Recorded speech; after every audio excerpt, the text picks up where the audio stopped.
ကာတနာမပါတဲ့အညာရဲ့ထမင်းဝိုင်းအဆက်ပြော့ပြော့ငံပြားကြီးပြောကလေးရဲ့အိမ်တောင်းကမကြီးပင်ကခူးထားတဲ့မကြီးရွက်နုနုလေးရဲ့အိမ်နောက်ဖေးမှာကျဲထားတဲ့ချင်မောင်ကင်းနဲ့ချင်မောင်ရွက်နုလေးနဲ့ရောပြီးတော့လက်ကစွန်းရိုးကကစွန်းရိုးနီလေးနဲ့ရောပြီးကြိုးထားတယ်လက်ဆက်လာပါလေဆိုတဲ့ကစွန်းရွက်ကိုစီလေးနဲ့လက်အောင်ကြောကျက်သွံပြူလေးအုပ်ပြီးမှုေးနေအောင်ကြောထားတဲ့အညာကစွန်းရွက်ကြော်လေးကျွန်တော်တို့ညာသူညာသားတွေရဲ့ထမင်းဝိုင်းထဲမှာမပါမဖြစ်အနေနဲ့ပဲ့ရပွားကြော်လေးပေါ့ဗျာငံပြားကြီးပြောနဲ့တိုးစရာအနေနဲ့ကတော့ကျင်းငါးချုံကနှိုက်လာတဲ့ကျင်းငါးသီးလေးတွေရဲ့အဲ့အပြင်ဘက်ငှက်ပြောပင်ကငှက်ပြောဘူးလေးကိုခူးပြီးတော့ပြုတ်ထားတယ်အညာဆန်ကော့ကော့လေးကိုငံပြားကြီးပြောလေးလူရှင်လေးစမ်းပြီးပဲပြုတ်လေးနဲ့နေစားတဲ့အရာတာကိုခမရတို့မျိုးစုံမျိုးသားတွေတော့ဘယ်သိမလဲခင်ဗျာအော်ဒါနဲ့ကျွန်တော်ရဲ့ဟင်းဝိုင်းထဲမှာအသားမပါဘူးနော်ကျွန်တော်တို့ညာသူညာသားတွေဆိုတာကအသားဟင်းထက်ချင်းရင်ငုတ်သီးပဲလေးပါရင်ကိုထမင်းဝိုင်းကမိန်းနေတာမျိုးဗျ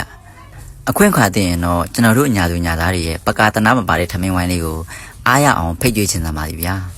ဘယ်နေရာဘယ်ဒေသပဲရောက်ရောက်အညာရဲ့ထမင်းဝိုင်းလေးရတော့ကျွန်တော်တို့ရင်ထဲမှာအမြဲအမှတ်တရနဲ့ရှိနေမယ်ထမင်းဝိုင်းလေးပါပဲဒါနဲ့စားလိုက်ပါဦးဗျ